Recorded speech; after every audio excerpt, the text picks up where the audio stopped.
professor at the Loma Linda University School of Medicine, director of the Schultz Eye Clinic, and the chief of ophthalmology at the Desert Regional Medical Center in Palm Springs, California.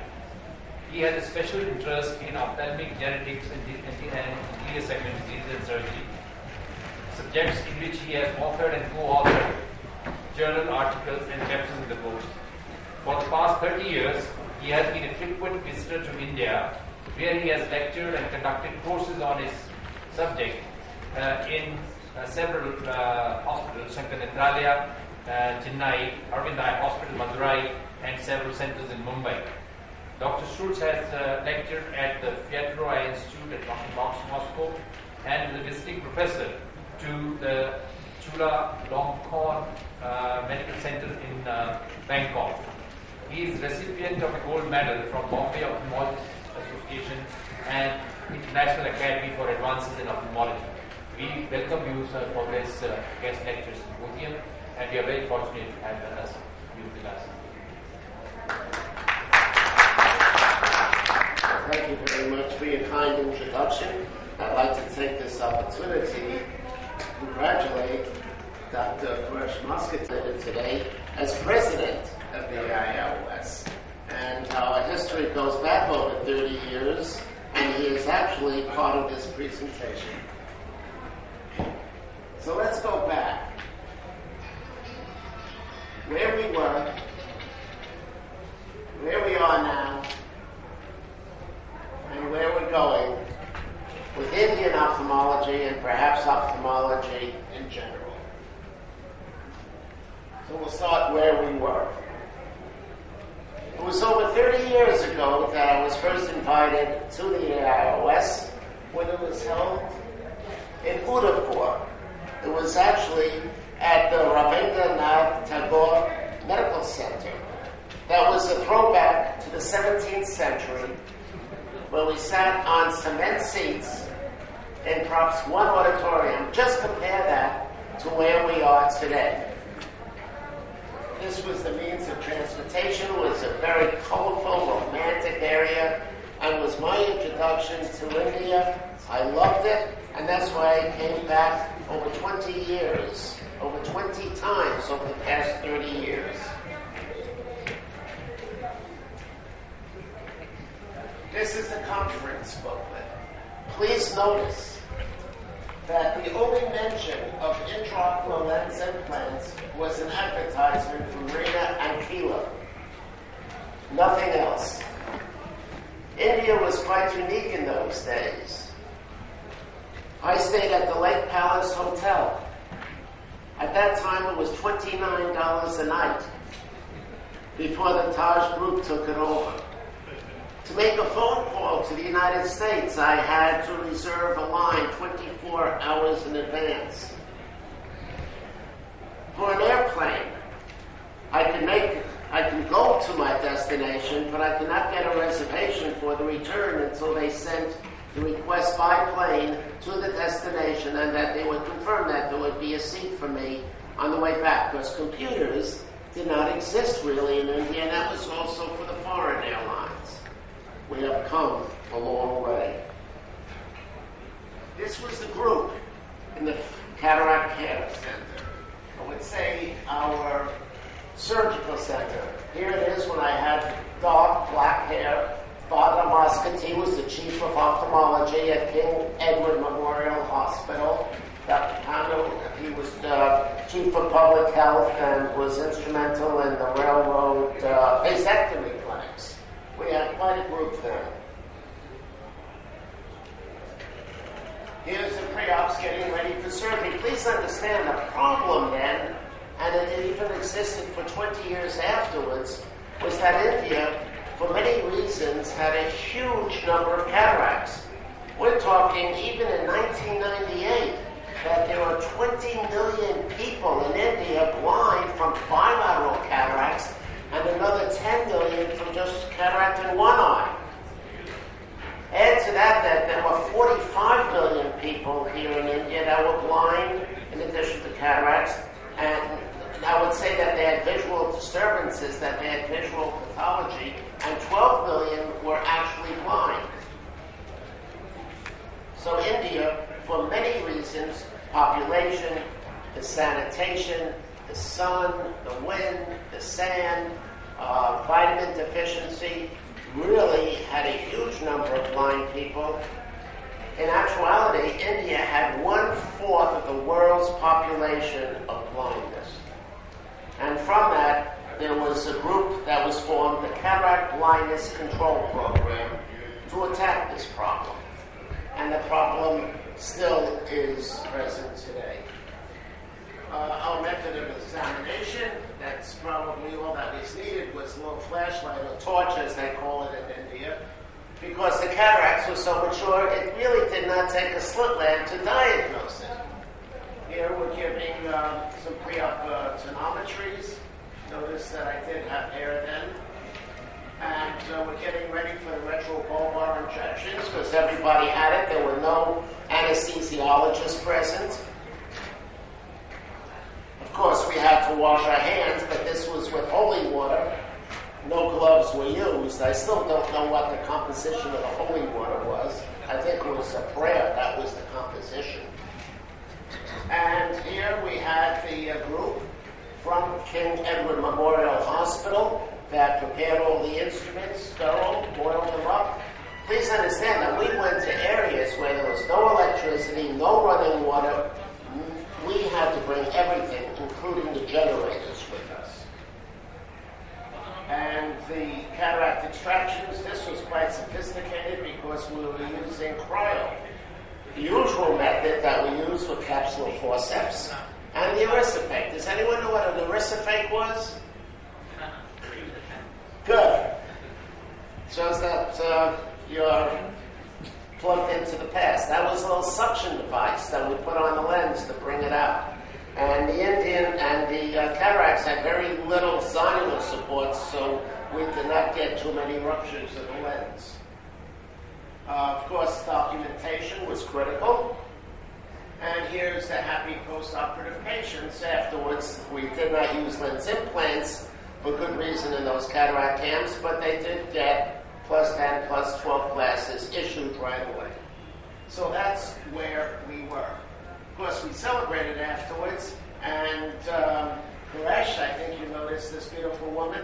I believe it was prior to your wedding, wasn't it? Back in 1981. I looked for a photograph of you, but I think you were... taking a picture. That's right, you might have been the photographer. And naturally, we celebrated. Here's a photograph of your father. Those were the days. Eminent ophthalmologists came to help out. We introduced lens implants here.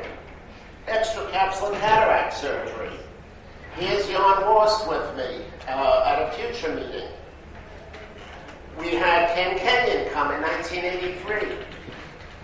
Ken Kenyon is with us today. Theodorov was with us. Those were the heady days when Indian ophthalmology was on the rise. Here's the lens implants. Here's the worst medallion lens. I used it. Sutured to the iris so it wouldn't fall into the vitreous because they were intracapsulars. And the loops. And finally, Kelvin came out with this type of lens, which is even used today. So let's see where we are today. A lot of advancements have taken place. Nowadays, they're using the femtosecond laser. Here's Dr. Weathercott, who was kind enough to invite me. And just compare that to what we did in the past. Here's Dr. Moscati operating at the cataract camp. And here I am at Advances in Ophthalmology during demonstration surgery. Aravind has been at the forefront of attacking blindness. With the World Bank, that contributed about 90% to the $130 million to India, and another 10% from the Indian government. They're able to now, with efficiency and the techniques that are used, do a cataract operation for about $10. Amazing. Using lens implants made here in India that cost less than $5. High quality. And of course, they're very proud of the numbers that they perform. This is at Aravind Eye Institute, Harry 3 is operating over here, and you can see them ultra-modern equipment. People now come in by bus, they're shuttled in. We don't have to have those cataract camps in outlying areas. Cataract camps now are screening facilities. And also was mentioned before about the internet and the radio control of the photographs, not only for diabetic retinopathy, but retinopathy of prematurity. Nowadays, these are the screening clinics, and this is the with the SETIs. At their facility, there's an eye hospital where, again, they bring in people. And India now goes out to other countries. Here it is in Africa, that Gulf Africa, where the Indian ophthalmologists, the SETIs, are traveling there to help the blind in other countries.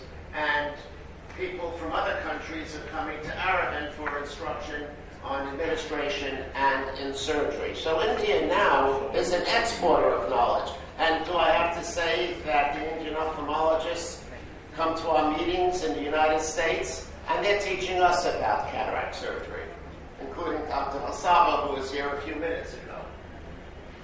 This is the work that's being done now, penetrating keratoplasty and DSEC. K-pros are being done. This is the Pintucci that Dr. Moscati has probably the most number in the world right now. And here I am with the Pintucci in Rome and in Florida. Here's the Dolman lens that's being used.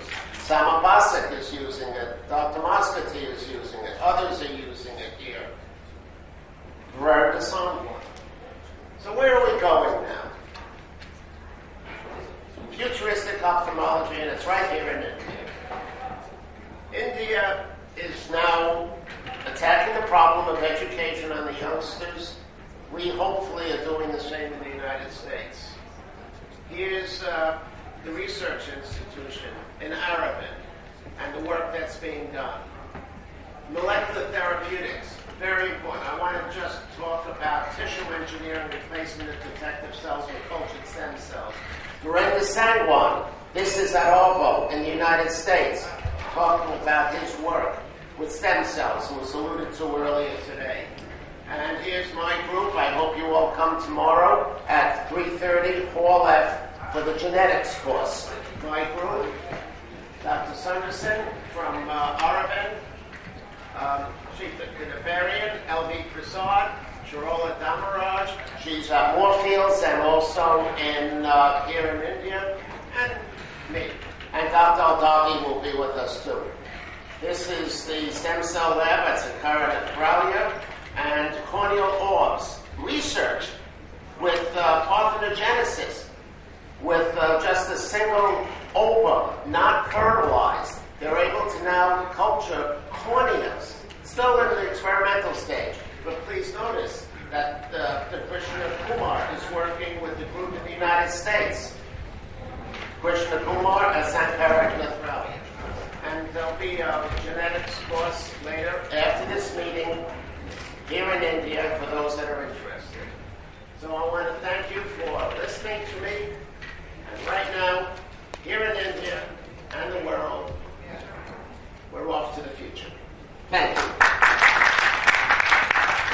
Thank you, Mr. Schultz, especially reminding us from where we started in this country and where we have gone, and also giving so much credit that what is happening today and where the Indian ophthalmology is finally going. Thank you very much. I thank all the audience. With this, we come to the conclusion of this session. Thank you. What?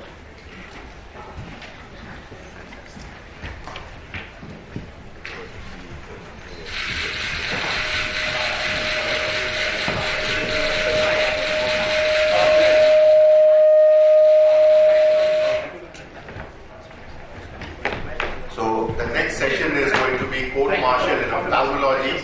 This is a session that we've been all looking forward to, and I would request you to be around, and because your participation is what is very important, and that is what makes court-martial in ophthalmology a very vibrant session.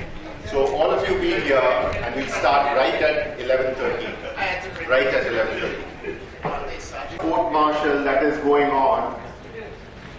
Slide. There we have had 21 court martial sessions. Audio. You have to keep eye-to-eye contact with me.